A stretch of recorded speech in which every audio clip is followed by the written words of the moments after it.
past all of them as well. What a move from the 48. Oh, look at this, and onto the straight they come.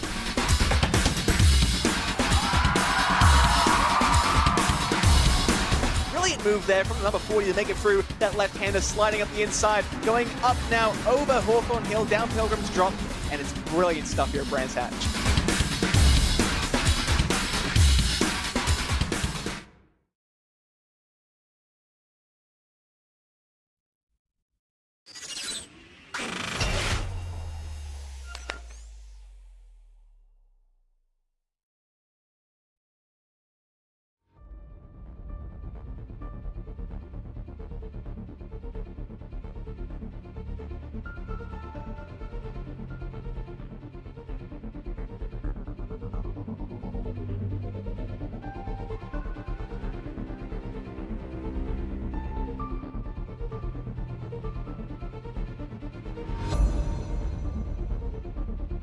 Well, hello everyone and welcome to the 2024 Abruzzi Prototype Challenge here on RaceSpotTV in conjunction with Motorsport UK. We are here at Suzuka for our next round of the championship. My name is Connery Maddock. I'm joined by Dara Thacker here for this particular event. We are well into the season now. We've gotten ourselves into the swing of things here, Dara, and I'm very excited to see how this season ends in about 2 rounds' time.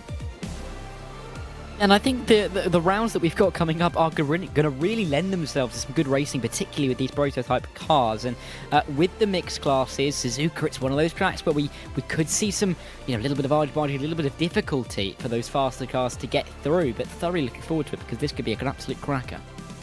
Yeah, absolutely. Let's have a look at our calendar then. So we are 2 rounds from the finish. It's a very short season here in the Abruzzi Prototype Challenge, and well, it just means that the drivers can't afford to really go that wrong at any race this season. There is so much on the line. But once we're done here at Suzuka, we'll be heading back to Britain, to Silverstone, to crown our champions in each particular class. Speaking of classes, let's have a look at them. So this is the LMDh Pro order at the moment. It's just 2 points between Ben Ford and Daniel Thomas at this point in the season. Very, very close indeed. Then you got William Foyle with just on the outside looking in there in 3rd place with Adam Locke, David Vey, Christian Saruta, Salvatore Garantio, Sarah Dove, Jordan Strudwick and Matthew Luke, bringing things down to the bottom end of the top 10 there. Then in the LMDh AMS order, it's also 2 points between P1 and P2 here. Philip Cannell on the top of the pile at the moment, but with Oliver Ettridge there in 2nd place after a win last time out. Patrick Den in 3rd place with Charles Wimbley in 4th. Luca Monroe in 5th with Jamie Gibson in 6th. Robin Katzelberger 7th, Daniel Rees in P8. Then you got Rocco Valentino and Nick Dealey rounding out the top 10. And then you have your LMP3 Pro order at Castles. Again, 2 points ahead of Andrew Medell. Then you've got Gareth Higgins in 3rd place with James King in 4th. George Streetley in 5th with Patrick Ra rounding out the 6th and final spot. And then you have LMP3 AM, and unfortunately it's not 2 points between the front 2 here, it's 11. Franciszek Sikorsky trying to stretch his legs at the front of the LMP3 AM order with Ethan Barford in 2nd place. Aidan Carter in P3 with Joe Coffin P4, Baz Meacham in P5 with Cav Budd P6, Callum Newton, Liam Kelso, Linda Noble and Mark Baker round out the top 10 there. So an interesting championship order, or at least how close it is in terms of points, Dara, because 2 points in it in 3 of our 4 championships. You can't really ask for a better situation. No, and that's what we love to see, isn't it, really, where we have that kind of close-run championship all the way to the end, albeit, like you mentioned at the top of the broadcast, it's only a short season, 5 rounds, but still, after 3 races, to have the top 2 in 3 of the 4 categories split by only 2 points is just fantastic, and it means we're likely to get some really, really good racing and some quite tense racing between some of these guys who want to put themselves into the best position possible for that final race at Silverstone, because Silverstone is a track where you're going to have to be on your toes, because it can be one of those where it goes either way. It could be quite a good track for the overtaking, and sometimes you may get caught up a little bit. Yeah, you might absolutely do that, as we've got ourselves our first little bits of qualifying going on out there at the moment. So our first flying laps are meant to be coming in, but as you can see with Salvatore Giancio just having a little bit of an off there, it's sometimes quite tricky to get a qualifying lap done under these conditions. And you've really got to be on it immediately, because not the longest amount of time to set these qualifying laps, but at the same time, it's not a one-lap shootout. So you're gonna have to have that in the back of your mind, that you've got the ability to do maybe just a bit of more of an exploratory lap and then go for it once again. But these guys are gonna have to get the lap times in early, because otherwise they might have to be really trying hard to get that lap time in at the end of the session. And at that point, if you're really trying at the end, it's not necessarily going to be your fastest work. Yeah, absolutely. So we got some of the initial times up on the left-hand side of your screen there. So currently it's Christian Saruta in the LMDh Pro order at the very top of the pile.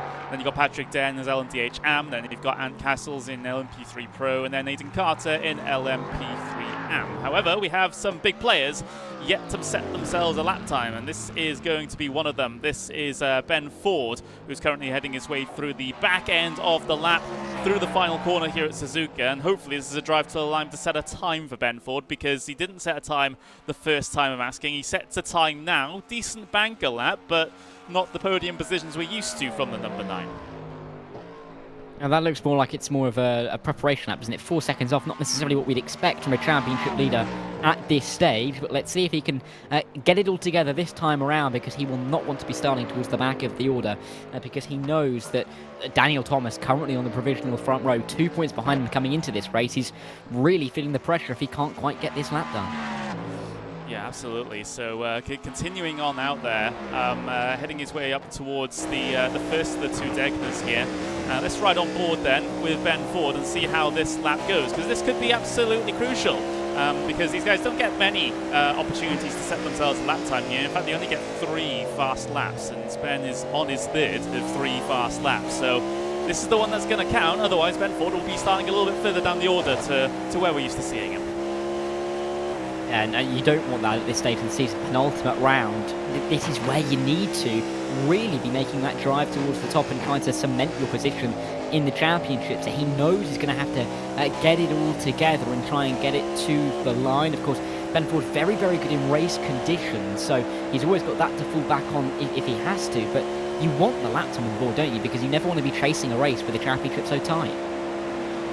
Yeah, absolutely. So Ben Ford's getting himself into the triangle right at the very end of the lap. Make sure you get up all over these curves to try and minimize the distance through, and then pedal to the metal all the way to the line here. So for Ben Ford, what's the lap time going to be? 1:46.692. It is good enough for pole position in the LMDh Pro order. So a last gasp attempt there for Ben Ford might have got himself a pole position in the bag.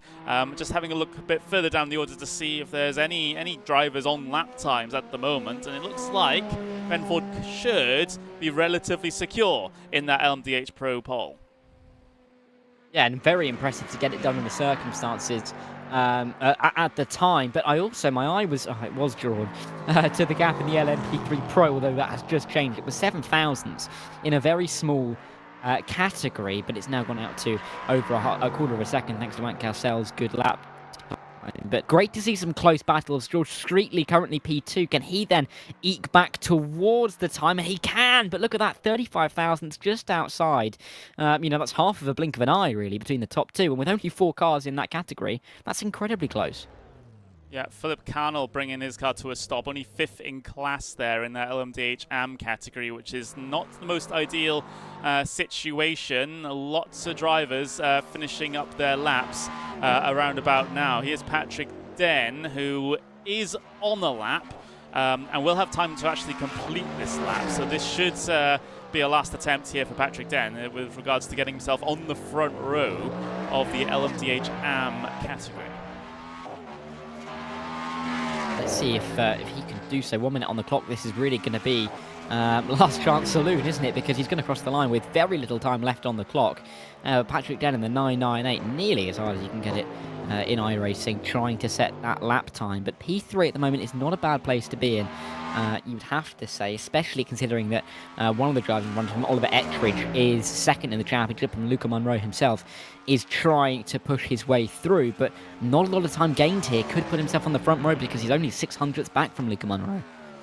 Absolutely, heading his way into the final sector now, and well, it's a 1:43.490 best lap time for Patrick Den so far. Oliver Ettridge, his fastest was a 1:43.102, which is not going to be beat by Patrick Den. They're actually not even getting a personal best in this session, so he will have to bring that car to a stop. And we'll have to consider getting ourselves our grid for our race here today. So an interesting qualifying, a last attempt for Ben Ford to get himself up into pole position, but he was able to do it. So so an exciting race on the horizon here in the Abruzzi Prototype Championship here for 2024.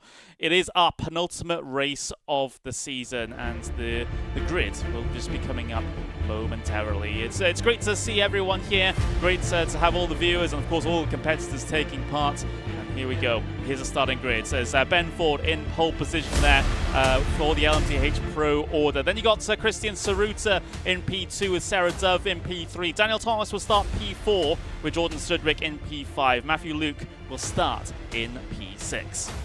Then you got Salvatore Grancio, Adam Locke and William Foyle rounding out the LMDh Pro order. Then in LMDh AM, the order goes like this. Oliver Ettridge on pole position there, with Luca Munro on the front row of the starting grid. Then you've got Patrick Den, Rocco Valentino, Philip Carnell, and Jamie Gibson. Further back, you got Nick Dealey in P8 with Charles Wembley P9, Wembley P8, Zed Murray P9, Ash Hill P10, and Stephen McArdle in P11. Then you have a look down to your LMP3s. It's only 4 of them in the Pro category. It's Ant Castles on pole position with George Streetley on the front row. Then you've got Andrew Medell in third with James King in fourth. In LMP3 AM, it's Ethan Barfoot taking pole position there from Aidan Carter, then Baz Meacham, then Craig Curtis. That's your second row. Third row is Bella Usman and Michael Mansfield. Further back, you got Sophie Aronwan in P7. Joe Coffin will start 8th. We've got Cav Francis Sikorsky and Mark Baker bringing things down to P11.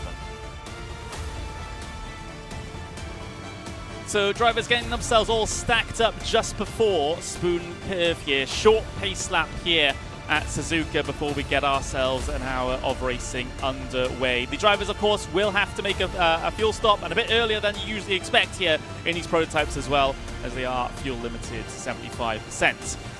So, Dara, any expectations? Well, that's an open-ended question, isn't it? There's so much that we could look forward to in this race. I mean, we've got the big grids, we've got some tight championship battles. Prototype racing here at Suzuka is always fun because you think of the opening sector generally being quite tight, quite twisty. You can't necessarily make moves, but if you're in an LMDh, you're going to be much, much faster than some of the other drivers. So very keen to make your way through, and I think that's going to be interesting to see how some of these drivers cope. Something I also saw when we were running through the grids is that with the exception of the AM category, the LMP3 AM category, all of the top 2 in the championship, they're all in the top 5 of the grids. Now I make the exception because Sikorsky, who had that 11-point lead at the top of the championship, starts 10th with Ethan Barford behind him on pole. So even though that wasn't a 2-point gap, that could be a gap that closes over the course of the evening, and definitely something I think we have to watch out for. We do pay attention to all of the championship fights in this very, very late stage of the season. You want to set the stage for that final race. You want to make your championship as easy as possible coming into that final race. You don't want to be chasing a gap. You want to be extending it at this point. But not all drivers will get that luxury. So the penultimate round of the 2024 Abruzzi Prototype Challenge is about to get itself underway. Field under the control of the LMDh Pro leaders, Ben Ford, Christian Saruta, on the front row of that starting grid. We're about to get round number 4 underway here in Japan. They get themselves the green flag now, racing down in towards turn number 1. We did have a car step out of line there just for a moment, but Ben Ford will lead coming down in towards turn number 1. Christian Suzuka trying to battle it out with Daniel Thomas for second place in the LMDh Pro category. We've also got the LMP3s having their race start as well. Anthony Castles leads that one still. George Streetley trying to fend it off, and Aidan Carter there in the LMP3s. Of course, there's a cross pro and am fight going on there as well as they head their way in towards the S's section. One of the most fantastic parts of this circuit to drive, and actually one of the most fantastic parts of any circuit ever. But we're seeing Zed Murray around, and a couple of cars have issues through that first sector. Yeah, so there was a driver off the track at turn 1 from the hypercars, and they slipped right down to the back of the order, but we saw a little bit of a melee there, didn't we, with the LMP3s as they made their way through the S's up towards Dunlop. But in the end, most drivers getting it through on the opening lap. But a perfect start for Ben Ford. He's away at the front, got a 7/10 lead ahead of Suzuka, and he's going to be hoping to just keep pulling that gap wider and wider as they work their way through the race. But a disaster at the start for a couple of drivers, and it really did look like a bit of a mess through the S's, didn't it? Yeah, absolutely. Zed Murray involved, Jamie Gibson, Matthew Luke, Philip Cannell. So to name a few that were involved in various incidents up and down the field there, as we seem to have someone also having a bit of an issue keeping their connection to the server. That's William Foyle in the number 44. But as we head towards the back end of the lap then, the first lap here at Suzuka, it's Ben Ford that leads from Suzuka from Thomas. Then you got Sarah Dove and Jordan Strudwick in the LMDh Pro category. Then you got Luca Monroe leading in your LMDh AM situation there. Then you got Patrick Den and Rocco Valentino. So Luca Monroe getting himself up into the lead there, as Oliver Ettridge was the pole position sitter there. He ran into issues as well. So we will get a replay of all the things that have happened here. I did see someone at the front of one of the categories have a bit of a problem. Just not entirely sure who it was, but it did end up being Oliver Ettridge. But as things tend to calm down here at the end of the first lap of things, you can see the LMDh Pro and the LMDh AM categories have all strung up single file. Same with the LMP3s that you can see on screen here as well. So, we have an incident out there. Ash Hill pointed in the wrong direction, looking to get it swung back around, has found the gap to do so. You've got to be careful with the rejoins, of course. I am one to call them out, as you probably know, Darren. Yeah, it's something that the drivers should be able to do, you'd think. But, you know, in the heat of the moment, some drivers forget where they are and what they're doing. They're not normally in a practice, well, they aren't in the practice session anymore. They're in the race. They can't really get onto the racing line. That's what we saw. That's Zed Murray going around, losing the car, forward even getting in towards the opening corner. No, there we go. Getting hit from behind, losing that rear wing into the opening corner. That makes far more sense. Absolutely. We had an issue with Jamie Gibson getting tagged from behind as well, and out into the gravel trap and causing further incidents much further down the road there as well. There's Matthew Luke getting himself collected in a bit of an incident there. Philip Carnell, I think he was also involved in this, so I'm going to cycle things just that little bit further back so we can get ourselves a little bit of a better view of the situation here. So coming up to the SS section, it can be very tricky to go too wide all the way through here. No, it was contact behind, actually. Well, two separate incidents. That's a very weird one as they head their way towards the end of the first sector. And that's the incident that, well, Carnell got caught up in, Gibson. We also had Ettridge involved as well from the lead of the LMDh AM category. So big moments there. Yeah, so much contact out through Dunlop. Not necessarily a corner you'd expect much contact out of, but it's a corner that you cannot drift wide from. If the car starts to drift a little bit wider than you want it to, you have to get out of the throttle. We've seen it time and time again, where a driver just gets dragged out wide on the grass and the gravel, and there's nothing you can do at that point. So drivers trying to avoid that, possibly then leading to a chain reaction. But big moments early on. And in championship battles as well. I mean, you mentioned in the LMDh AMs how Oliver Ettridge and Philip Cannell have had issues. And I mean, it's absolutely right that the top two in the championship coming to this. Ettridge already a lap down in P9. And Philip Cannell not really doing much better either. He started P5, back in P6, nearly 10 seconds off the lead already. There's a lot of things happening in LMDh AM. It does mean that the driver that's benefiting out of all of this is actually the driver that's third in the championship. That's Patrick Dent. He currently resides in second place in category at the moment, gaining a load of points over both Carnell and Ettridge. So in a championship as close as pretty much every championship currently still is in this series, that is a massive advantage, potentially heading into the final race. But I know we've got 54.5 minutes of this one to go. And anything can happen in 54.5 minutes. I mean, you know, you never do know, especially in multi-class racing, and I think that's why we love it so much, just in real life and in the sim racing world as well, because so much can happen in a multi-class race that would necessarily happen in a single class race because of all the overtaking that you do get. Looking at this though, through 130R we go. Cav Bud involved in quite a big battle down here as we get towards the Casio Triangle. Sikorsky's here as well. Of course, as I mentioned, he's going to recover from a bad qualifying in P10, but a great little battle between quite a few of these guys into the final corner. Yeah, absolutely. This is crazy stuff. In and amongst all, oh, big incident, someone in the wall there. Sikorsky in the Armco coming down the pit straight as the front clip bounces down across the grid spots, and he's going to have no grip at all. Broken suspension as well in towards turn number 1 there. Francis Sikorsky out of nowhere hitting the wall down the pit straight.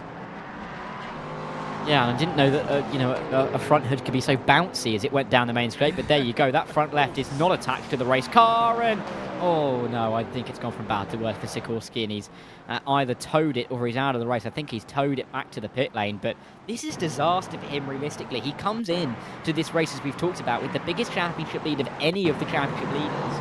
Yet Ethan Barford is going to have a great opportunity to retake that lead, or just to take that lead going into Silverstone. I mean, we clipped the glass on the inside there, so that's not ideal. I don't think it was a contributor to the incident here. Very much. Oh, he just speared left. It speared left. Just speared left. I didn't see any contact. We will wind it back to try and see, but that was a very weird one, and I would definitely like to see that one again. That'd be an equipment issue at that point. I mean, very weird, isn't it? Just down the main straight. You wouldn't have expected him to left-hand down it into the wall, would you, being the championship leader? So, a bizarre one. We'll see it from the air. Through the final corner he comes. No one near him. Well, there's a couple of trucks near him, but no one near enough to make contact. So they make their way down. Yeah. So they make... I don't know. Yeah, but very weird, isn't it? Yeah, it's a big shame to go out of the race like that, and you can see the front left wheel just hanging on by its tether, and it's a retirement for Sikorsky. Big one. For a championship leader, you cannot afford that at this stage of the season, can you? Especially when you've got Ethan Barford in P2.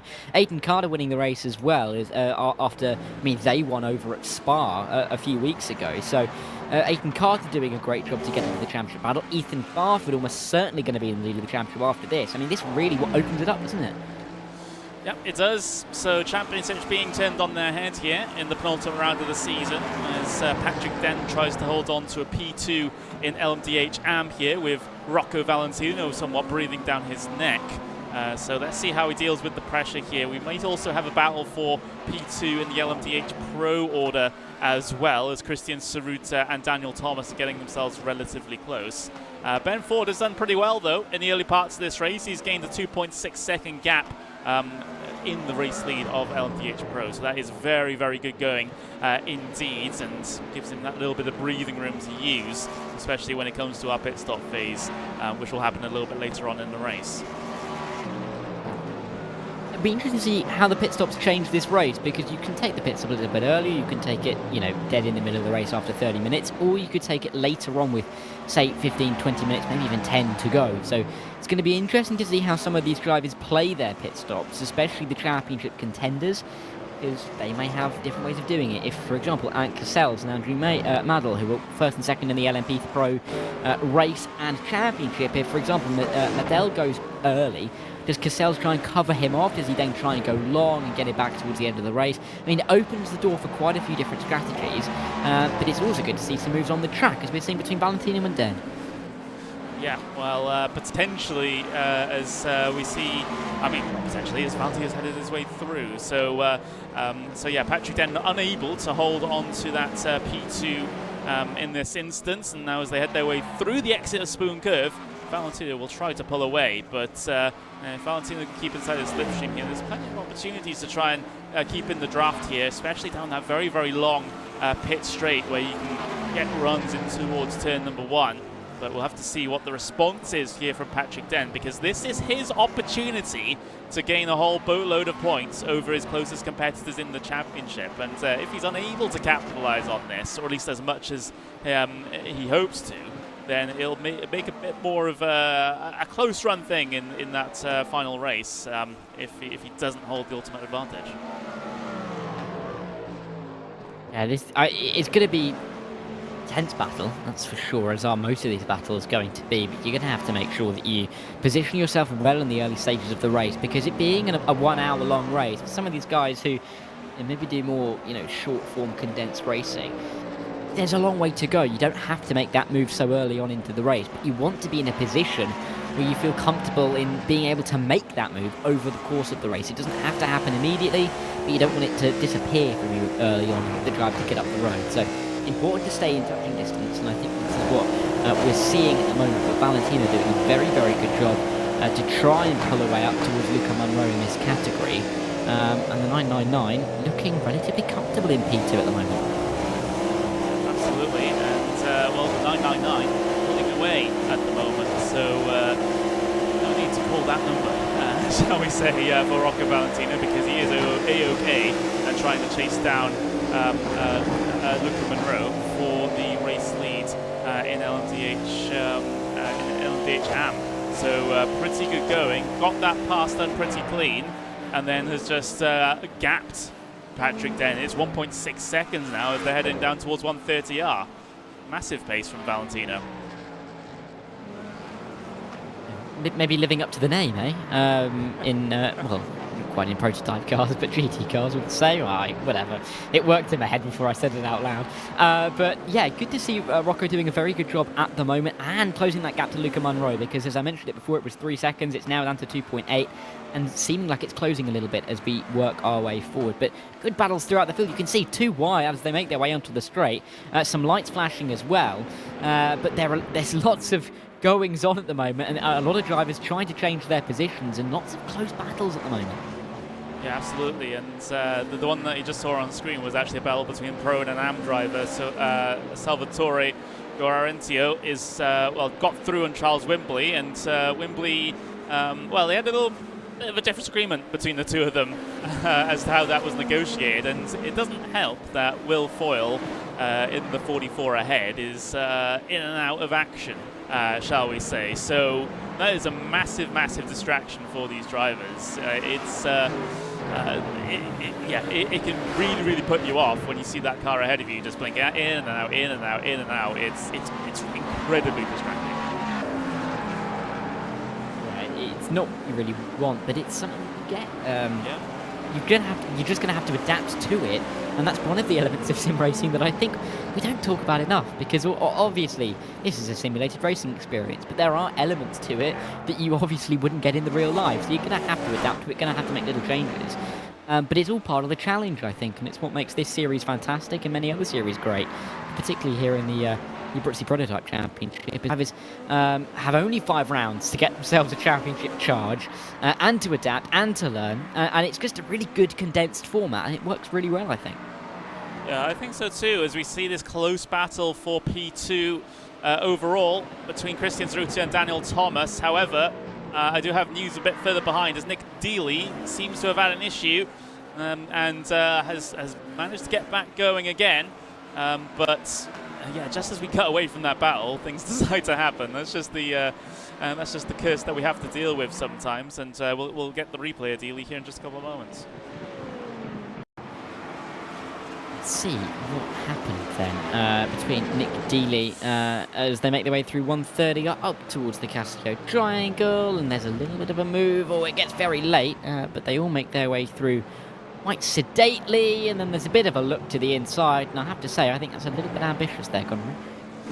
Yeah, you you do sometimes see drivers do that, where they stick their nose down in the inside of the triangle, and it's so easy to get your nose chopped, so to speak, coming through there, and because drivers are going to be taking their natural lines through, and if you have a last-minute lunge into there, it's potentially not exactly going to be working out. But yeah, it's Nick Dealey ending up losing the positions from that. He's down in towards P6 in LMDh AM here at the moment. But this is sort of the main battle that we're looking at, and there's a massive gaggle of cars behind as well, by the way. It's Christian Suzuka and Daniel Thomas. Suzuka trying to hold on to P2, and while they've been doing this, Ben Ford has managed to extend his gap up to 5 seconds at the front of the field. And also, guess what, Dara? It's a bit of a traffic train ahead. Yeah, I mean, he's done really well, hasn't he? I mean, only 15 minutes gone and 5 seconds pulled out is a very, very nice gap. But as you mentioned, he's going to have to work his way through some of the traffic, which may not be too kind to him. Oh, my word, down towards turn 1. That got a little bit too close for comfort, I think, for quite a few of those guys. 3, 4 cars there, all nose to tail, and you can just see in the background. Is that Ben Ford? No, it's not Ben Ford.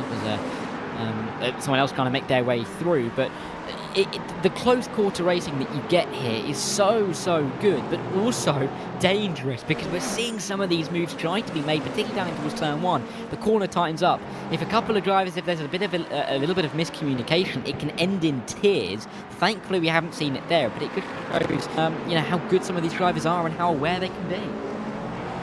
Yeah, well, the best multi-class racers know how to deal with those exact situations time and time again, as there's a little bit of a moment on the brakes into the hairpin for Dan Thomas as he tries to find a gap, tries to find an opportunity on the number 2 of Suzuka, but none has really arisen here at the moment, and he's just keeping the heat on, but Suzuka's not cracking at the moment.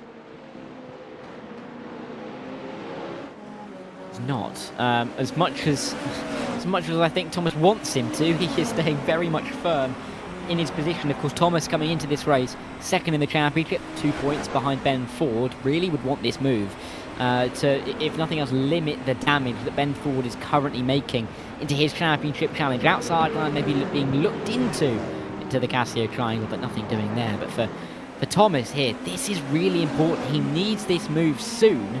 Otherwise, Ben Ford's going to scarper up the road, because that gap, which was 5 seconds a lap ago, is now up to 8. It is. So Ben Ford's laughing at his relative times at the moment as Thomas looks towards the outside here on Christian Suzuka, in towards turn number 1, but unable to complete it around the outside there. And there's not really going to be an opportunity through the S's either. It's really a frustrating situation, even if you get a decent time delta through this section on a normal clean lap. You can't really do anything with it when you're behind another car, and not only do you have the distraction of the other car, you also have the dirty air piling off the back of that rear wing as well in such a high-speed section. Yeah, and the dirty air, particularly in these cars in the first sector at Suzuka, is probably one of the worst examples of it in worldwide racing. So these guys having to cope with it and stay close to try and maybe make these moves up into the hairpin, then into spoon, 130R in turn 1, because that first sector can really kill a challenge with the amount of dirty air that gets kicked off of the car. But quite a few drivers staying relatively close, but not close enough if you're Daniel Thomas, because Satoru's got a bit of a he's stolen a bit of a march down in towards Spoon, and that is not what Daniel Thomas wants to see at all, because he wants to be almost forcing Suzuka into a mistake at the moment. Yeah, and well, there's more traffic ahead, so you always have the hope where the opponent will have a bit of a tougher time with the traffic than you do. Too wide into towards 130R is always a little bit sketchy. Suzuka pushing wide a little bit through there, but able to keep it together. Diving down the inside of another bit of traffic now, as Dan Thomas might be impeded through the exit. Ooh, he gets a little bit of contact with the lap traffic there. Has to try and make his way around the outside now. That's another couple of tenths of a second lost in his pursuit for P2. Yeah, and it's just allowed Ben Ford all of that to get 9 seconds in the lead with only about a third of this race, not even, gone. Yeah. So this has really opened the door, isn't it? Yeah, absolutely. So Strudwick has had a great time getting through the traffic, at least compared to Daniel Thomas, and now he's definitely in with a shout of a podium. potentially at this stage. Of course, we still do have the pit stop phase to get over and done with. We've seen how that has been a pretty big factor in the races that we've run here already. But yeah, it's always intriguing when we get these lapping procedures, the winners, the losers, and it tends to make these races much more interesting when you have these lapping periods. As you can see up ahead, Christian Suzuka getting by on another bit of traffic. And Suzuka looking relative. I mean, Suzuka looking comfortable getting through this traffic in relation to the others, but it just puts it in perspective when Ben Ford has gained 5 seconds over this period whilst working his way through the traffic, just showing how good he's been at being effective at getting through the traffic when he was there, you know, a lap or so beforehand. And it does put in perspective how good of a job he's currently doing at the front, but also how good the job that Strudwick has done, getting up to the back of these guys, joining the battle for P2, and it is now getting really intense because there are quite a few cars now mixing it in this battle. Sarah Dove as well, right on the back, that could all have a shout. Ooh, Strudwick trying to get through the traffic, same with Dove as well, just about able to. I just cut away just for a moment there because there's a battle for LMP3 AM going on as well. That's what they just came through on, actually. There's Aidan Carter and Ethan Barford having a bit of a disagreement for position. Barford has a decent run down in towards turn number 1 now. So not only battle for podium positions in LMDh Pro, but in LMP3 AM, a similar situation this time for the race lead, as Ethan Barford around the outside gets it done.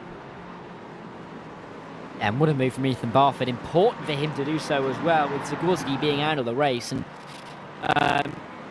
they're going to try and take full advantage and gain up to the back of, gain up to the back and then overtake Zagorski in the championship. So Aidan Carter just trying to stick it in there, but Ethan Barford doing a perfect job getting the move done and now trying to pull away. But the issue he's going to have is that he's got some hypercars trying to go, or some LMDhs I should say, trying to come through at the moment, and they're just trying to bounce their way through Degner 1 and 2, which was a little bit too close for my comfort. I'm glad I'm up here racing down there.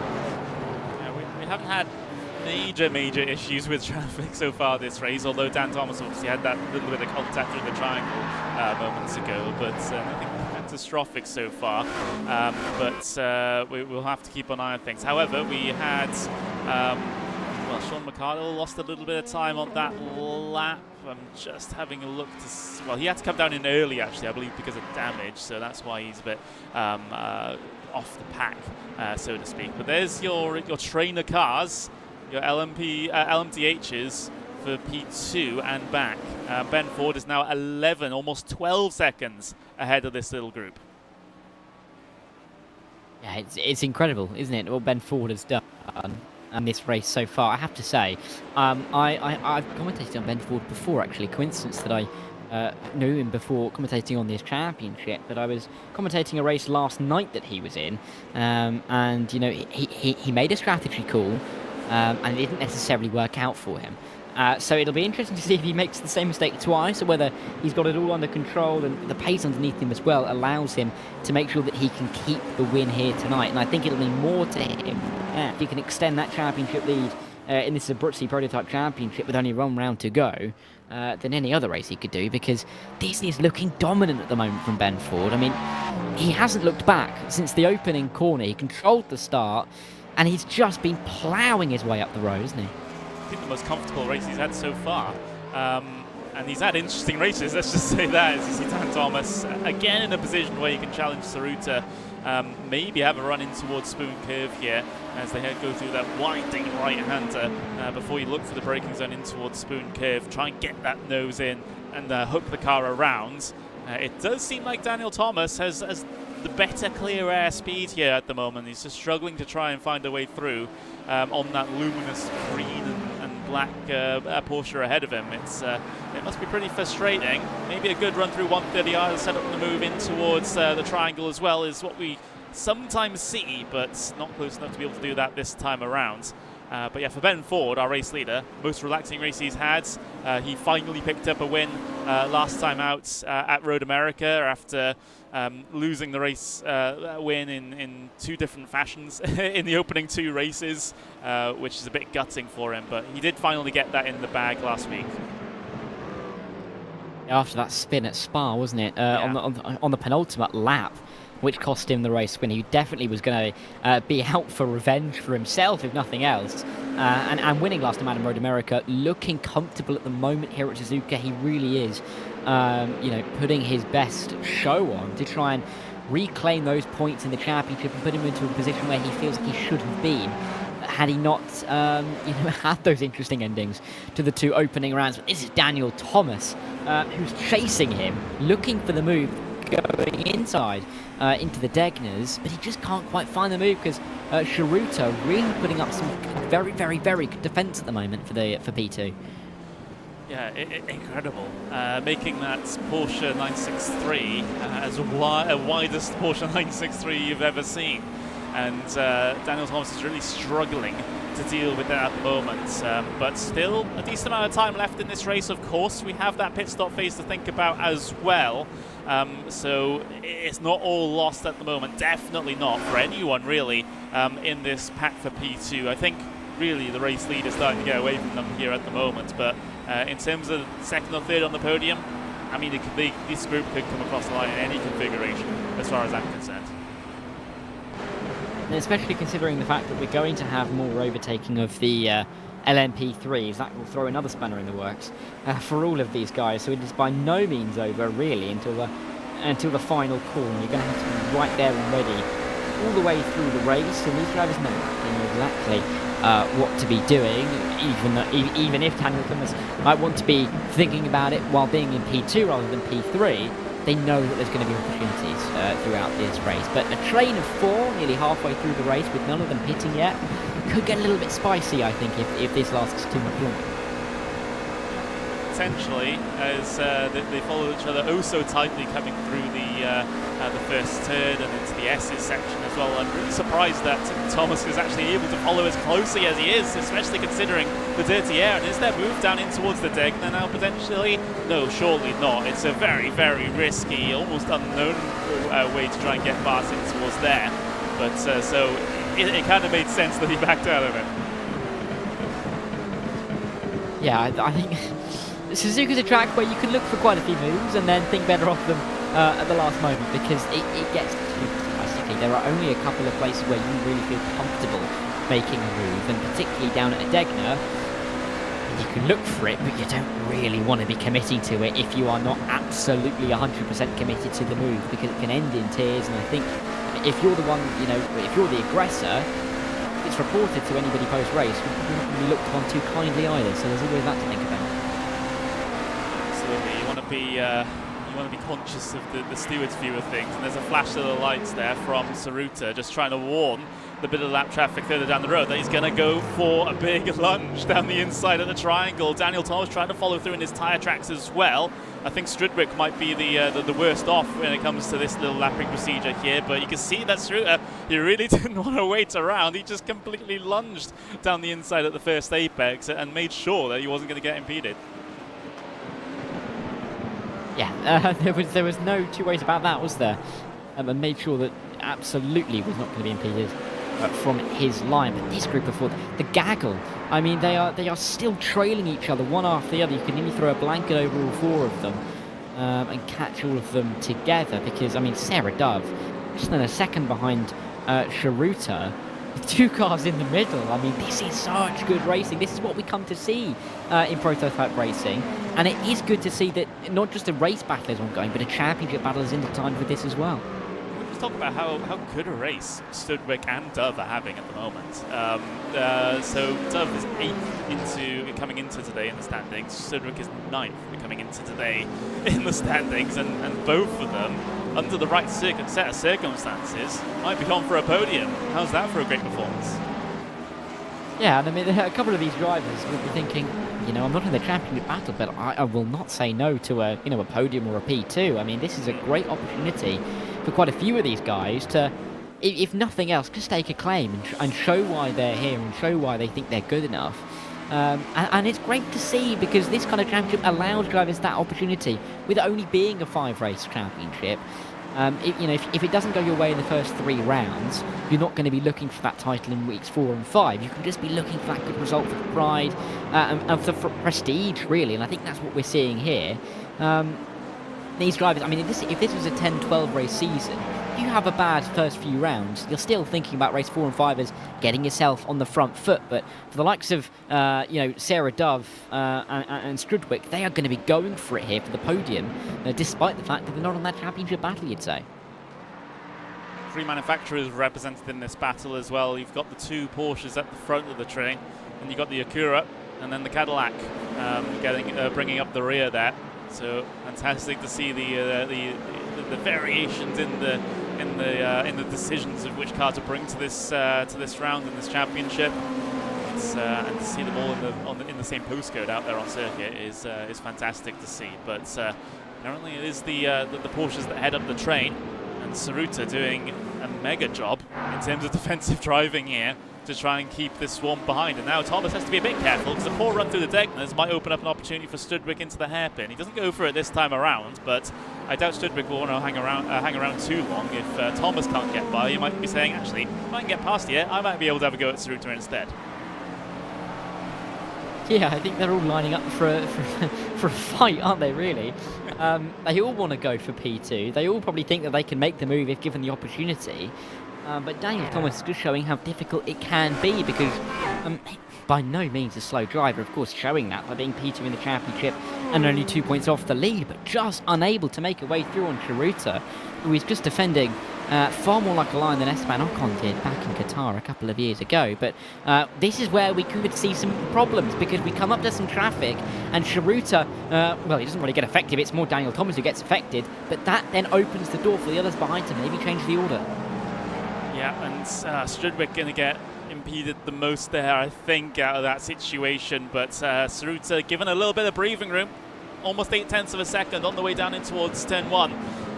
But I would expect, and the trend has been, that Thomas will reel that gap back in the clear air. It's just when he gets into the a couple of tenths of a second behind Suzuka is where he's been getting the most effect of the dirty air, and has been unable to try and draw himself alongside as well due to the driving that Suzuka has been able to pull off. So I think the only way, or at least currently, I think the only way this is going to change, I'm going to be very careful with saying that, as I saw the Suzuka getting so close in towards the Degners. Potentially, the only way this configuration might change is in the pit stop phase, because right now, unless there's a mistake, and there was a small one from Thomas, as Strudwick sends it down the inside up the hairpin, Thomas trying to get the traction around the outside, has the inside for the long right-handers here as we get ourselves our run in towards the spoon curve. Suzuka's running from the hills now. He knows that he can try and make use of the situation with the cars battling in behind. But it all settles down coming through these apexes just for a moment. I was going to say, Dara, that the only way this could change would be in the pit stop phase at the moment, but they decide to potentially prove me wrong straight away. I think Strudwick's listening to us. Maybe he's got us next to him and just thought, absolutely not. I'm not going to allow that to come true. He wants to make this move on track, and that's what we love to see, because he clearly feels like it's possible. He clearly feels like he can make this somewhere, and he's gone for it at the hairpin. Good defending from Daniel Thomas to get the exit out of the corner. But look at that, Sarah Love coming into the pit lane for an early stop. This could be interesting, along with Suzuka. Yeah, I did notice that Suzuka was a little bit slow coming through that final sector, so I was wondering what had happened, because he lost pretty much the 0.8 of a second that he gained on that lap, pretty much in 2 corners. So had to dive it down on towards the pit lane, but it does leave Dan Thomas and Jordan Strudwick out there. So the 4 gets reduced to 2. None of them can really do anything about Ben Ford's 17-second gap here at the moment. But a couple of cars down on towards the pit lane. Like you said, Suzuka and Dove are in. We've also got the LMDh AMs of Patrick Den and Rocco Valentino come down in as well. Luca Monroe, the leader in AM for the LMDhs, decided to stay out. Meanwhile, Jordan Strudwick ahead of Daniel Thomas. Thomas seems to have made a mistake to the second Degner. Yeah, well, I'm trying to see what happened there, because Strudwick, and a very important move, maybe taking an P2, and there it is, wide at Degner 2. Strudwick then overtaking the LMP3 as well to boot, but that is not what you want to see for Daniel Thomas. Was it the line he took? I think it was, yeah, coming in far too hot to Degner 1. It runs through to Degner 2, and it was all from getting through that lapped traffic, which is what we've talked about all race long, Connery. Yeah, absolutely. So it's a shame for Thomas because he's been looking fast all day, but you can tell the pressure is there. He knew that Tsuruta had come down on towards the pit lane. He knew how important those in laps for him would be to try to utilize his superior advantage in the clear air. That's, I think, what we had. So unless Tsuruta was doing massive amounts of fuel saving, Thomas had the advantage in the clear air, I got the feeling. So he wanted to use that when he didn't have a car in front of him, but unfortunately it wasn't to be. As we see Ben Ford, our race leader, come down in. Pending a massive issue, he should be okay and come back out and into the race lead once everyone's cycled through. However, Strudwick and Thomas have decided to stay out another lap. So, yeah, so putting 2 laps currently on the rest of their competitors and see how many more they can do. Maybe looking at just looking at the track in front of them and seeing that there's not really anybody in front of them to stop their progress, and thinking, if we can run a couple more laps in this clean air, why not? Why risk putting ourselves into some traffic if we can keep running at this pace with some nice clean track to benefit us? So not a bad strategy at all, I don't think, for Strudwick and Thomas.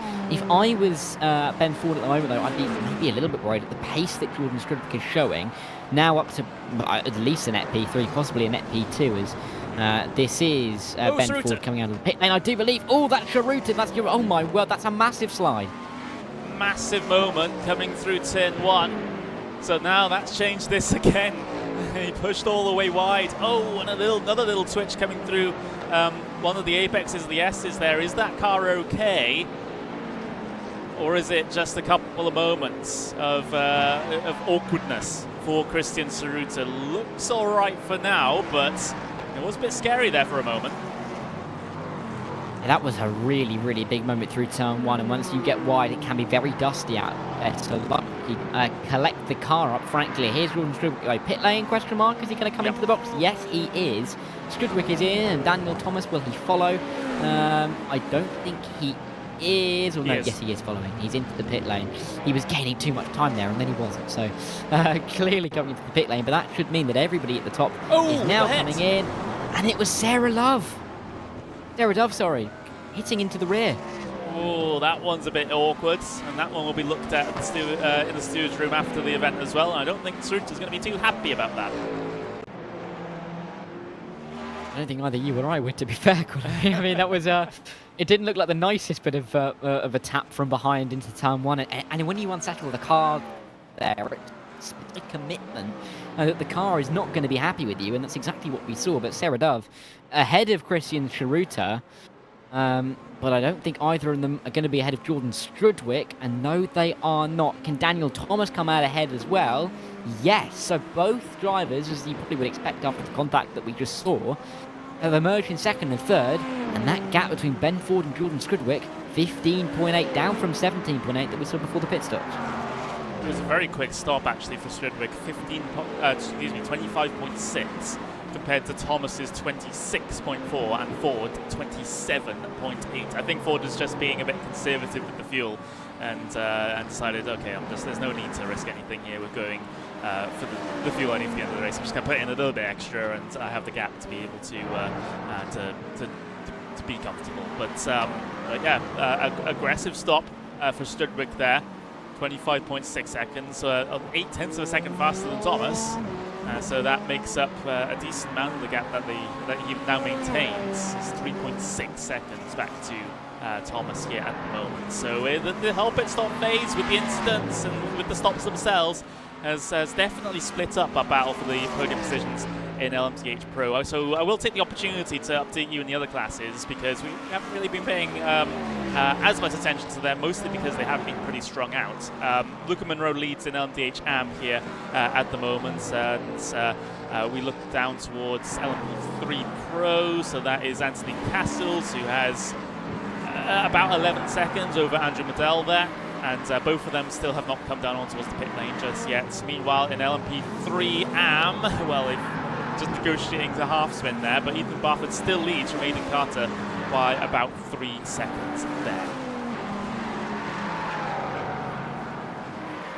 Yes, sorry, I caught me off guard there. No, it's good to see some of these battles throughout the field, isn't it? Particularly in that LMP3 AM category, because that's been quite tight all the way through, hasn't it? So only 3 seconds between Barford and Carter is good to see, good for a championship battle as well. If Aiden Carter can try and get into a range of possibly aiming for a championship at Silverstone next week, but that has been by far the closest race so far this evening.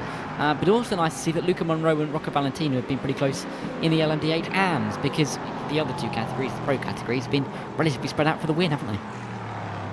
Yeah, absolutely. I mean, Ben Ford has stretched his legs at the front of LMDh Pro. Luca Monroe, after the battles and the situation also in the first lap with Oliver Ettridge, he's been relatively good, relatively clear at the very front of the fields. Castles versus Medell, again, that's extended. So yeah, you are absolutely right. That's also the race leads, apart from LMP3 AM. Have really been clear-cut affairs here at the moment. But we've still got 20 minutes to go. There's Patrick Den trying to get through all a bit of traffic down on to the inside of the hairpin there. It's sometimes a little bit concerning how close these guys run each other. It's a little bit nerve-wracking sometimes when you see an LMDh and an LMP3 basically centimeters away from each other into a braking zone. Yeah, it's not necessarily the most comfortable viewing in the world, is it, with some of these guys running so close together, as you mentioned, but it's what we enjoy seeing in hindsight, when we're not in the moment, when we know everything's okay afterwards. It's what we love to see, drivers on the limit, really pushing each other, right to the edges of the track, and it produces some fantastic racing action, and yeah, it's been a pleasure to be witnessing it, because loads of these guys, maybe not as experienced, particularly in the iRacing platform, than some of the more established drivers, and they're gaining that experience, they're gaining some iRating nonetheless, with some fantastic racing and fantastic battles in the races to do so, and it's just great to see, and it's great for the drivers' confidence as well, coming out of the series and going into other forms of racing, because this has been such a good way to a learning curve, I think it's fair to say, for so many of these drivers in quite a lot of different forms of prototype racing. It's fantastic to showcase the ability of these drivers, because in the end it is a community championship, right? We're not talking about the pro level of racing here in iRacing here, but they can still give us an absolutely fantastic show. And let me just say, everyone in the field here today is better than me, so make of that what you will. But we've got a couple of LMP3s down on towards the pit lane here. So Aiden Carter, Ethan Barfus, that's your race leaders in LMP3 AM. Andrew Medell's come down in as well, and there's Anthony Castles in LMP3 Pro coming out. So so pretty much the rest of the LMP3 field, both Pro and AM, deciding to come down in on this particular lap. Ethan Barford leads, coming off for the pit lane in AM. However, that gap is looking a little bit closer than it was coming on. It's about 1 point, it'll probably end up being around about 2 seconds coming off the pit lane here with the LMDh splitting them. Excuse me, with the fellow LMDh which is going to be traffic. Yeah, it's going to be interesting to see, isn't it? Aiden Carter to gain up towards the back. It's a similar strategy to what we saw at Spa from the number 42 car, leaving it out late, coming in right towards the end of the race, and then benefiting from that accordingly. But Aiden Carter going to have to try and get through an Ethan Barford after getting through that lap traffic. It's not the easiest set of circumstances, but definitely the chance, because 1.5 seconds is by far the closest lead battle that we have in any category, with 7 seconds being the next closest in the LMDh AM, and that between Monroe and Valentino. Yeah, and a little bit of a lock-up from the lap traffic there, which is not ideal. That's George Streetley, who's the car in the middle between your two LMP3 AM top competitors here at the moment, and LMDh looking to make its presence known on its way through there as well. So we'll have to see how much these two, or rather the LMDh, affects Ethan Barford here. I think the LMDh might have caught him at exactly the right point on the way down the back straight. That's exactly how you want to have it done, right? Just on the straight bit of road. None of this funny business going down into braking zones or in the middle of apexes. Just get the moves done, coming down the straights, and then be on your merry way.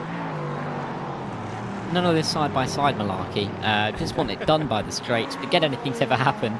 And just cruise into the corner with your normal racing line. You don't want to have to be thinking about braking a little bit earlier, compromising your line, maybe lifting off a little bit. None of that. You want to be on the limit all the way through, and if you can make that move down the straight, that's exactly what you want to see. And this is what we're going to see from Daniel Thomas, inside line, having to maybe strip off a little bit more speed than he'd want into turn 1, but not necessarily doing that, as we saw him do at Degner 1 and 2, which ended up leading to the mistake that cost him P2, and nearly going wide again at the opening corner.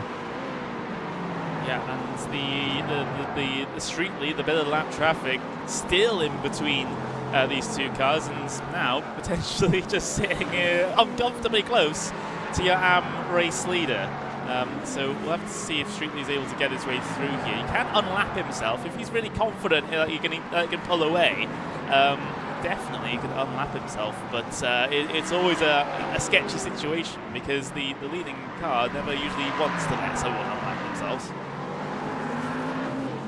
Yeah, it's not always the kindest of driver, is it, when the driver is also trying to unlap themselves,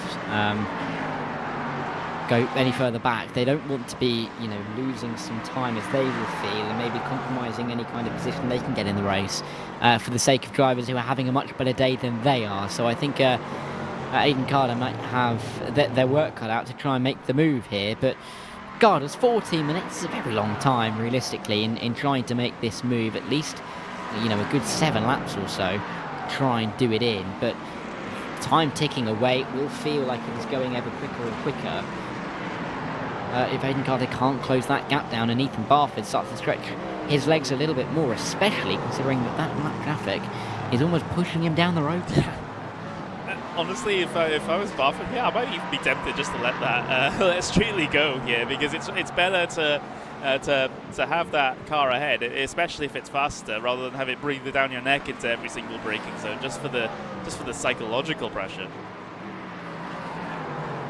I think it would help as well in terms of the overall pace, especially if you get a bit of a slipstream. If the driver in front's a little bit faster, over the course of the lap, you're likely to be able to gain some time just by sitting in the slipstream. So that may not be a bad idea for Ethan Barford. But I think if you're the number 26 driver, you're going to be thinking more about Aiden Carter and the fact that if you've got a car between you as a buffer who looks pretty quick, it'd be even more difficult for Aiden Carter to try and make that move for the lead. So Barford, I'd say, sitting pretty nicely at the moment, particularly as he will now be thinking about the overall championship and finding himself after this race ahead of Sikorsky in the championship lead. Yeah, absolutely, and Charles Wimbley seems to have retired from the event. So for a driver who was very strong early on in the season, especially in that first race, it hasn't gone very well these next couple of races for Charles Wimbley. So he's brought that car down on towards the pit lane now, and after being still in contention, being 4th place in the standings coming into the day, that's a bit of a sour note to end round number 4 on. Yeah, and it's just not gone his way, has it, the last couple of weeks? But there's not much you can do in scenarios such as this. But difficult for him to take, as we have a look back at Christian Scheruter, who's down in P8 now and fighting away with drivers that I don't think he would have expected to have been fighting with about 20 minutes ago, having to defend into Spoon, because around the outside, that's going to be a bold move for Matthew Luke if he can make it all the way around, tiptoe dancing. If he can complete this, it would be an incredible move, and he can. Matthew Luke right around the outside of Spoon. That's an incredible move for P8. Suter had her make an unscheduled stop as well, which is why he's been brought back into this position, 4 seconds stationary in the pit box, so probably just thinking of taking a fast repair there and getting back out there. So yeah, it's one to forget for Suter. He was looking so good, 2nd place the majority of the first half of this race, but then pit stop phase, pushing wide, bits of contact with Sarah Dove, and it ends up being P8 in class rather than P2 here at the moment. And I don't think really there's many cars further down the road that are close for 10 minutes left in the race. 13 seconds to William Foyle, who's, again, I'm amazed has still been able to connect to the server, because he's been in and out with his connection all day, but has just about been on the right side of the line when it comes to the iRacing automatic system kicking him out. So just about getting there for William Foyle, and it might end up working to his advantage as well, because no one really wants to fight with a blinking car, do they? No. It, I mean, if you were on the motorway, driving along, you know, I don't know, having a nice long drive, going on a holiday somewhere, and one of the cars around you started appearing and then disappearing, you'd feel very, very nervous about trying to overtake the truck in front of you because you don't know where that car actually is. Luckily, of course, not the driver's actual lives here, it's just their cars in game. The worst that can happen is maybe a wrist injury if the car hits the wall too hard. But I mean, it's still not comfortable at all for these guys, and it's a good analogy to put it into perspective if you're driving along and there's a car blinking, because that is realistically the scenario. You're trying to race your own race, you're trying to gain positions and drive that you've been practicing in realistically, and if you've got a car around you that's blinking and causing you a distraction, it can hurt you in the moment, but it can also distract you further down the line, thinking, where's that car, is it still near me, etc, etc. So it really isn't helpful, but it does then just show which drivers can then focus in really well, really quickly. The battle we've been looking at the moment is one between Patrick Den and Nick Dealey. This is P3 and 4 in LMDh AM, and Dealey getting very, very close here at the moment. With traffic ahead, traffic gets out of the way and releases these two in their battle. So this is an intriguing one for LMDh AM. Patrick Den, of course, trying to capitalise on the misfortune of his closest competitors in the championship and looking to try and maintain a healthy points delta into the final rounds, and dives down the inside of the traffic, which will give him a bit of a advantage here in terms of the buffer with back to Dealey. So Dealey's not able to make himself massive in the wing mirrors, but Patrick Den, this has been a good race, and to finish it off with a podium, definitely very possible within the last minutes here. Would be setting himself up quite well for that final race. That's exactly what a penultimate round is for, realistically. It's all about where are you going to be going into the final round of the season. That's really what you're thinking about in terms of the championship. Opening couple of rounds, where can I get myself? Where can I position myself? Can I put myself as a front runner, have a target on my back? Strudwick slow. Ooh, that's... He's a bit slow. Yeah, second between Strudwick and Thomas now. Thomas around the outside of a bit of traffic. That has gotten very, very close all of a sudden. Very, very interesting. We'll try and wind things back to see if there was any issue for Strudwick, but that gap was much larger than 1 second just a couple of moments ago. I say maybe a problem with the lapped traffic. No, just a bit of a problem with the lap traffic, but just losing on his own really down towards the opening corner. That is not something that we've seen so far in this race from Jordan Strudwick, who was really, apart from Ben Ford, seemed like quickest driver in the field apart from our leader. But down towards Tom, we'll see it again, and yeah, maybe just not having the right line, car unsettled, just having that moment. I mean, Daniel Thomas has been closing him down over the last couple of laps. I was keeping a sort of mental track of that, but then I saw the lap time drop off by a significant amount in one go, and I was like, oh my god, has something happened to Strudwick? Well, something relatively minor has happened to the 45 through turn 1. But it does mean that he is now under threat for the final minutes of this race, because Daniel Thomas has been fast all day, especially in clear air, but the overtaking hasn't quite been there for the number 60. So he's got to pull something out of the bag now if he's going to try and get up into P2, which would be a fantastic effort and fantastic recovery too. And Ford will be hoping that Jordan Strudwick holds firm now, I'm sure, because going into... Oh no, obviously, but I'm just talking more about the point situation going into the final round, because Ben Ford obviously comes into this 2 points ahead of Daniel Thomas. I mean, the bigger that can get for the final round, the better it is for Ben Ford, because the less pressure there is on the number 9 car.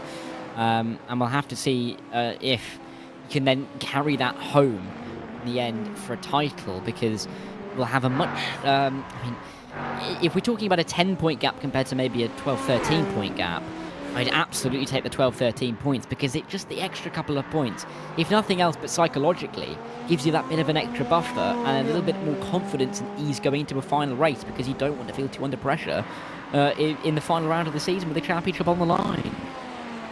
You're just maximising your chances. You're reducing the amount of permutations that exist that mean you lose the championship. That's the situation. You're maximising the ones where you win.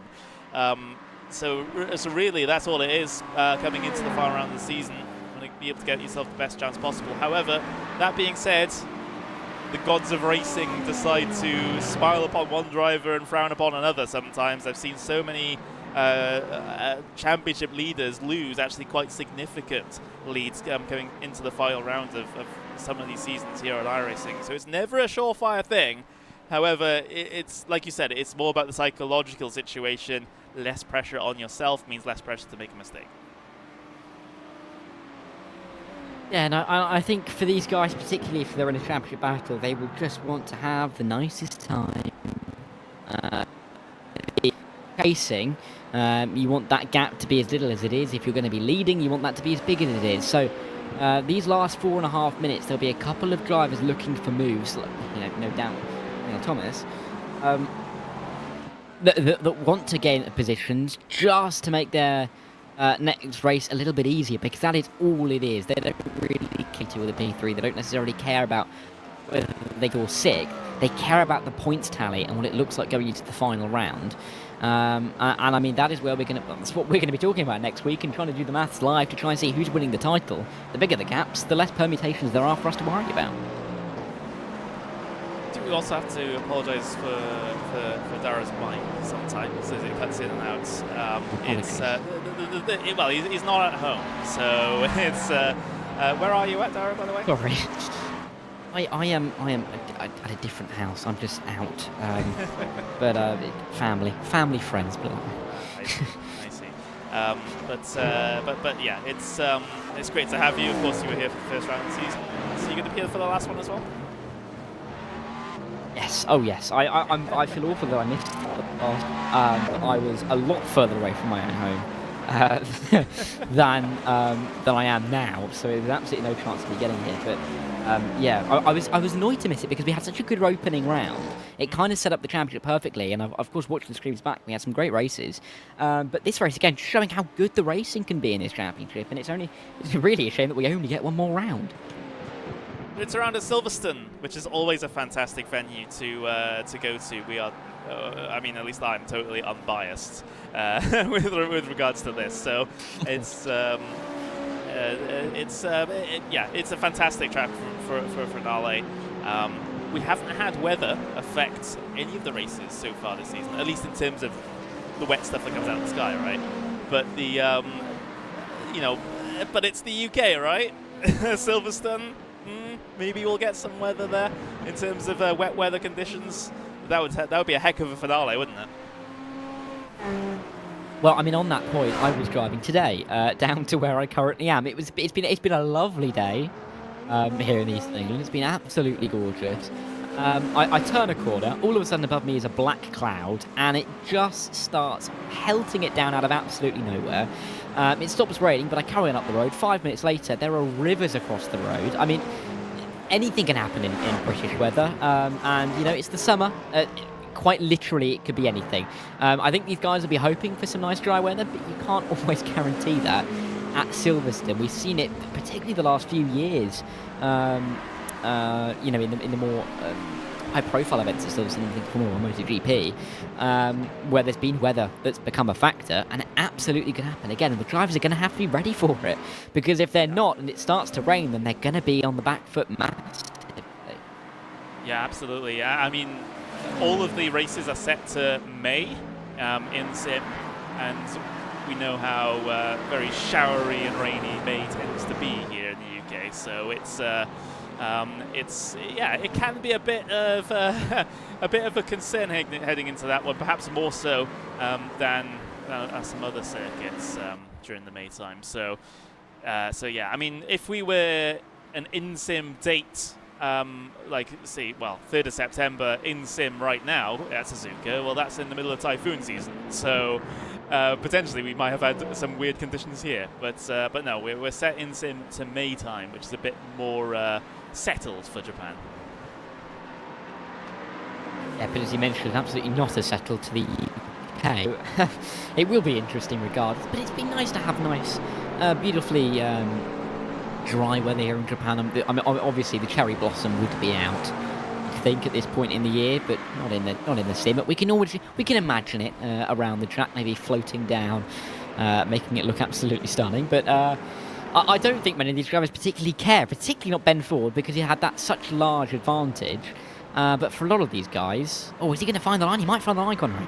Yeah, I was wondering as he heads his way out of the final corner. It's going to be close, towards the start-finish line. Are we going to get one more, or is the race going to end now? We're going to get one more, but only just.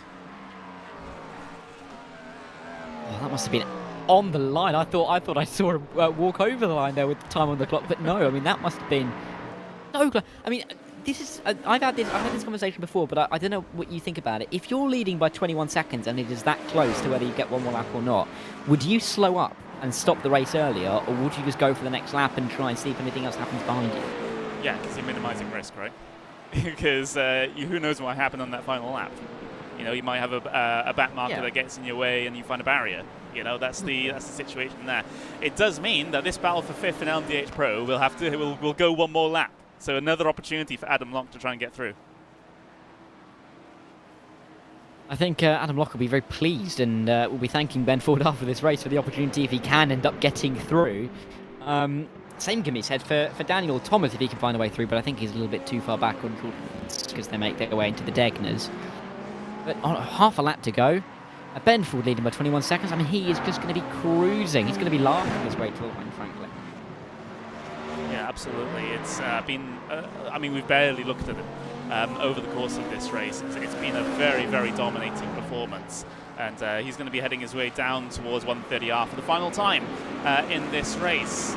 So it took a while for Ben Ford to get his first race win. That happened last week out at Road America, but it seems like once he started, he can't stop as he heads his way out of the triangle through the final corner. Ben Ford, for the second week in a row, is a race winner in the LMDh Pro category here in the 2024 Abruzzi Prototype Championship. Jordan Studwick is going to be heading towards the line to hold on to a second place in class. He just needs to negotiate these apexes. Daniel Thomas is getting so close, but still too far away as Jordan Studwick comes through and across the line. Salvatore Garantio, of course, he was a little bit concerned about Adam Locke in these latter stages of this race, but it looks like he'll be able to get through the final sector and come home in that 5th place here at the moment. Oh, Adam Locke's around as the AM leader actually passes him there in the final moments. That is Luca Monroe, who picks up a race win there. LMDh AM leader LMDh AM winner is Luca Monroe in the number 56 car. In terms of your LMP3s, well, there is Anthony Castles. He's heading his way in towards the spoon curve. He holds an almost 4-second advantage over Andrew Medell and should just be cruising home. Same for Ethan Barford in the AM category. Yeah, Ant Cassels comes into this race championship leader by 2 points as the same for the two LMDh categories, but that gap will grow to Andrew Medell. Almost the dramatic irony of this race that the closest winning margin is likely to be this LMP3 Pro category, and yet there's only 4 drivers in it, the smallest category of the lot, smallest winning margin as well. Anthony Castles then across the line to take the race win in LMP3 Pro. Fantastic setup for the final round of the championship there. Ethan Barford, he's already headed his way across the line in P1 in LMP3 AM. So the 26 picking up the win there. Everyone else has finished, headed their way across the line, so we will take the opportunity to go through your full race results here from Suzuka here in the 2024 Abruzzi Prototype Championship. Looking at the order then, it's Ben Ford by 21.7 seconds over Jordan Studwick. That is an incredible gap. A flawless performance for Ben Ford here in the second to last round of the season. Jordan Studwick, though, he has his best result in the season as well with that P2, able to edge out Daniel Thomas, who was a hard charger and definitely had the pace to end up in second place as well.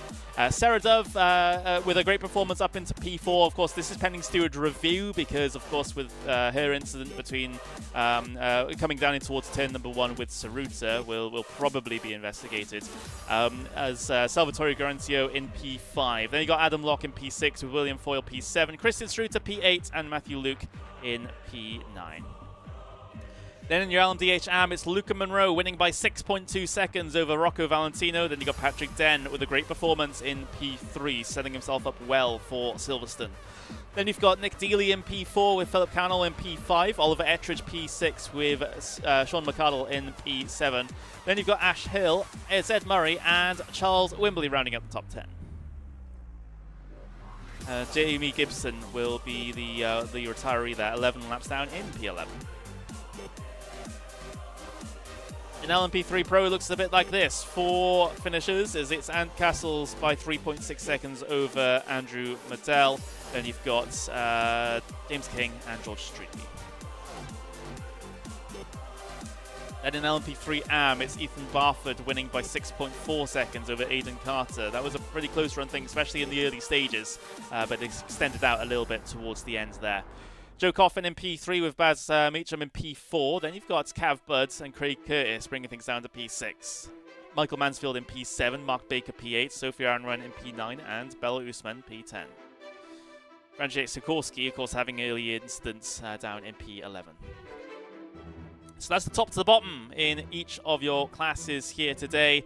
A very, very interesting race. A very enjoyable race to watch with quite a few battles up and down the field. Of course, they petered out a little bit towards the end, but the battle for the podium positions inside of that LMDh Pro category in the first half of the race was pretty enthralling viewing, pretty tense as well. Yeah, we kind of lucked out, didn't we, tonight, with the amount of action that we saw. There was so much going on, so many tight battles, and so many, if not moves, looks for moves, and many drivers progressing their championship challenges. A couple of categories with a tightening of the championship. I'm thinking particularly of the LMDh AM category with neither Cannell or Ettridge having a particularly good race, but we've still got that tight battle in the LMP3 Pro and the LMDh Pro. And then also in the LMP3 AM category with Sikorsky out, Barford took advantage. I mean, this has been a really, really good day.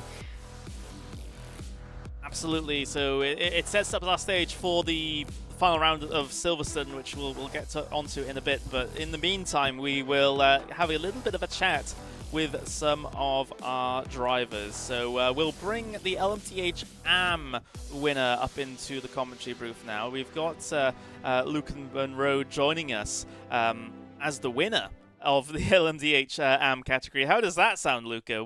Race win. Oh, I'm in bits. I can't process this. After last week, I was beside myself with anger because I was approaching the last corner in second in class and trying to negotiate out an LMP3, and then one of my teammates, another driver, passed me for the podium, and I thought, well, that's the closest I'm ever going to get to being in the broadcast booth. So, yeah. A win. I pray that I'm not penalised because I fear that there was one or two times in there which, like lap 1 with Ollie, according to my team manager, I wasn't at fault, but she's biased, obviously. And then another incident later with an LMP3. I want to believe it. I'm just very hesitant to accept this moment, but yeah, I'm overwhelmed right now. Hey, I mean, even if it is a penalty, right? You were quite significantly ahead of some of the other drivers out there. So even if it's a 5-second penalty, for example, you'll still be on the podium. So it's either way, no matter how you cut it, it's a good performance for you here today. And I can even hear in your voice how much it means to you and how much you hope that it's gonna stick. But really, you know, at what point in this race did it sort of dawn on you, like, hang on, I might end up winning this thing in a crazy set of circumstances? Yeah, it was. I was just getting my head down. I was settling behind my teammate Sarah, who's in pro, and I was just trying to keep it on the track, keep calm. And I look at my relative, and the other guys are like over 5-6 seconds behind me. I was like, okay, there's going to be some catch to this, surely, because this is too good to be true. And I couldn't pinch myself because if I let go of my direct drive wheel, it would snap on me and I'll lose anyway. So, yeah, I just had to crack on and hope for the best. And I'm always very hesitant when I do my outlap after pitting. You will have probably seen me going from like 10 seconds ahead of Rocco to like being about 5 towards the end, because every little like twitch, every little bit of it was just nerve-wracking. I'm just, oh, I can't believe it. I'm so happy. Again, hoping that I don't lose this by tomorrow. Yeah, it's but I imagine it's a little bit tense being in a bit of a limbo here at the moment because of that potential protest and then potential penalty. But we'll hope for the best for you, Luca, and we'll see what happens there. But moving on, of course, into Silverstone now, the final round of the season. What's the confidence like going into that? Well, Silverstone is a good track for me. I've always done well there, and I'm always doing well in the Cadillac. It seems, even if I don't get good results in the first two races of this championship. I'm not gonna look. I've got the win or potentially just the podium ducked off my back. I'm just gonna go into Silverstone and enjoy it and not try and be too crazy about it. Well, there we go. Yeah, I think that's probably the right attitude to take. Congratulations on, well, at least the provisional win at the moment. We'll see if it's 100% confirmed, and wishing you the best of luck going into the finale next week. Thank you very much. There we go. That was Luca Monroe there, winner in the LMDh AM category. I don't think I've had a driver as choked up doing an interview here before, Dara. That was actually pretty sweet. Oh yeah, it's great to see. I think it's one of the great things about this championship because it just shows how, it just kind of shows how much it means to the drivers. These, as you mentioned during the race, these guys aren't, the top. These guys aren't going to be signing for Team Redline next week, but they really care about what they do and they're really passionate about it. And it's great to see some emotion, isn't it? Yeah, absolutely. And, well, Dara, you'll get the opportunity to have a little bit of a chat with our overall race winner. We didn't get to talk, or rather talk about him much, but we'll talk about him and to him now, or at least Dara will. So take it away, Dara, with our overall race winner.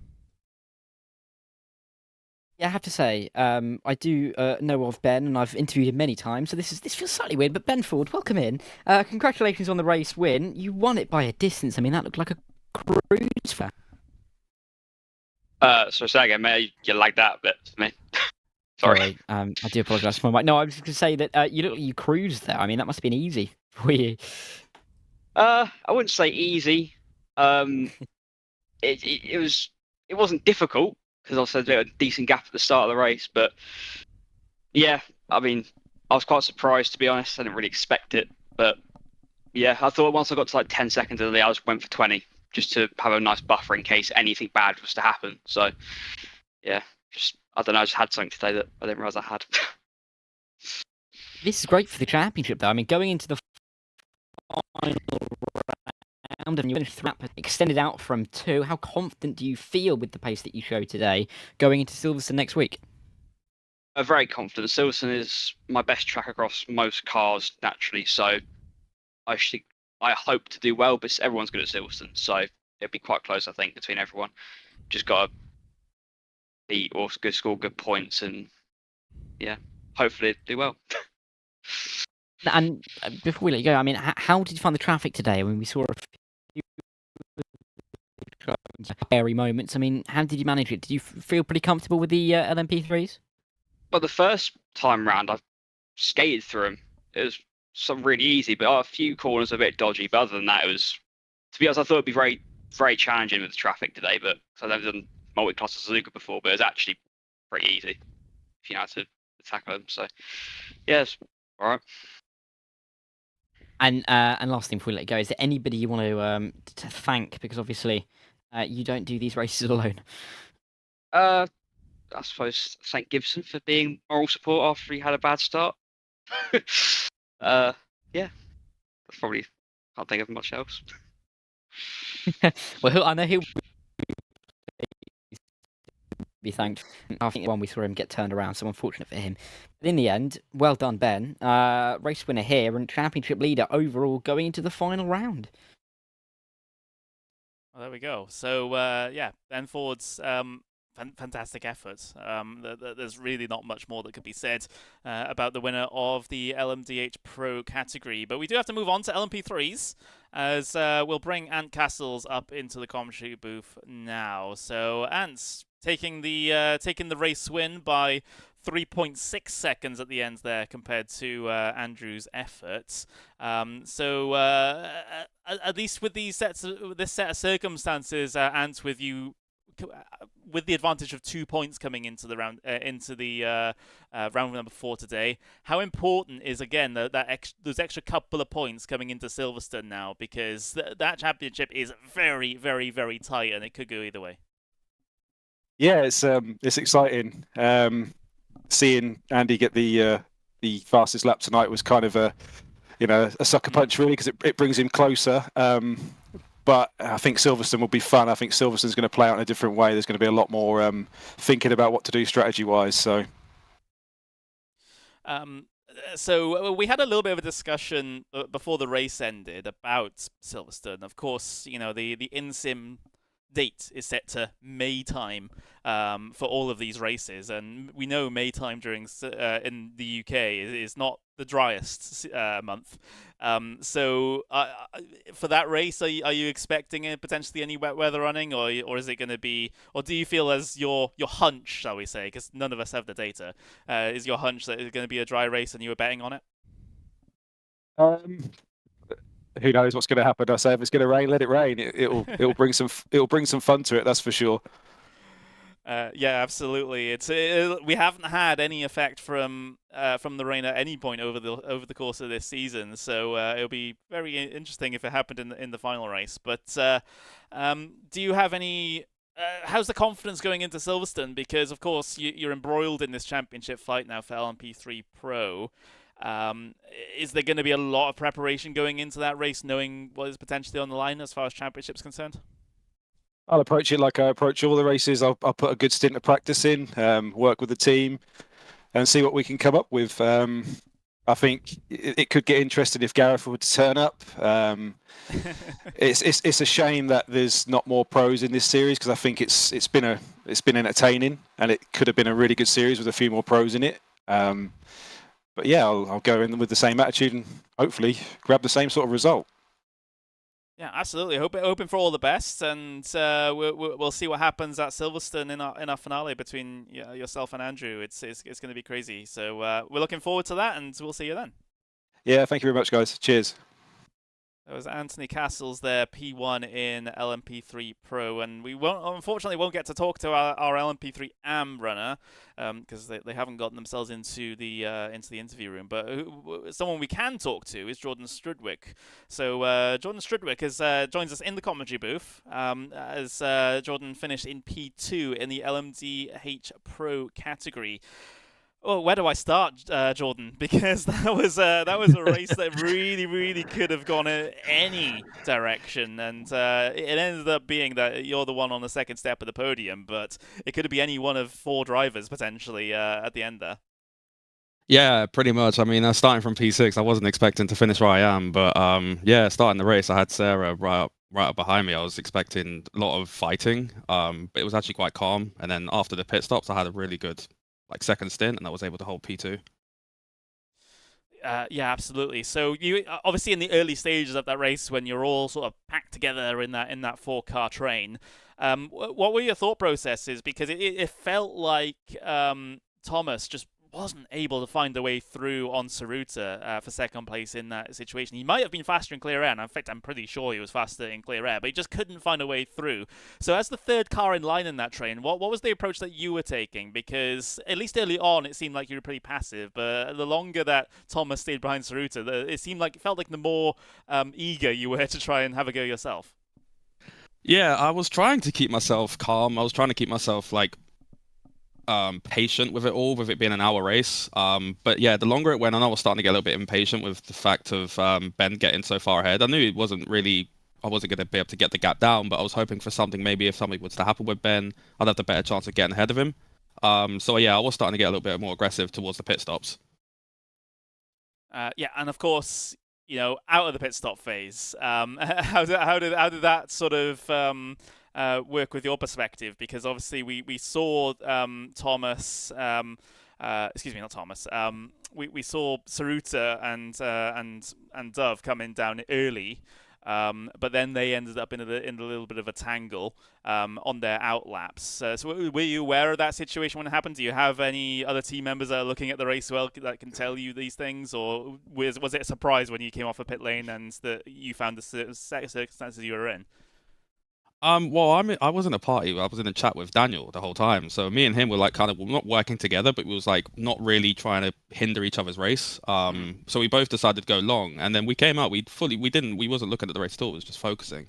We came out like 6 hours ahead. We was like completely confused on why or how what's happened. And you've just said what happened. So yeah, it was a nice surprise to come out so far ahead. Yeah, absolutely. And then after that point in the race, you had a healthy gap over your Discord voice call team member, shall we say. What were the nerves like coming into the back end of that race? Because he was closing you in there. Yeah, I kept making a few mistakes into the chicane on the last, like in the sector 3, and it just kept like every single time was losing a second here, a second there, and then the LMP3s were looking a little bit unsettled. So I was a little bit skeptical when to make the move. So I was moving time here and there, but overall, I think in clear air he wasn't really catching me that much. Okay, so final question. Silverstone as the finale. Any strong opinion or even weak opinion?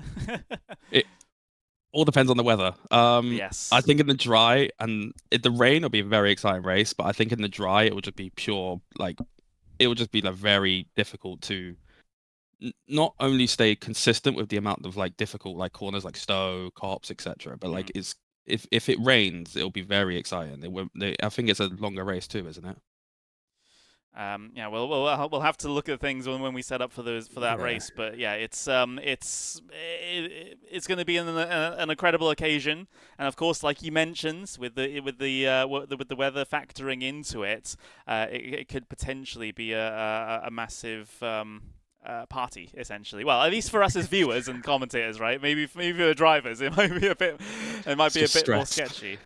Yeah, just constant stress all the way through. But yeah, it's been fantastic to have you, and again, it's been a fantastic performance here for the penultimate round of the season, and we're definitely looking forward to see what you can pull out of the bag in the final race.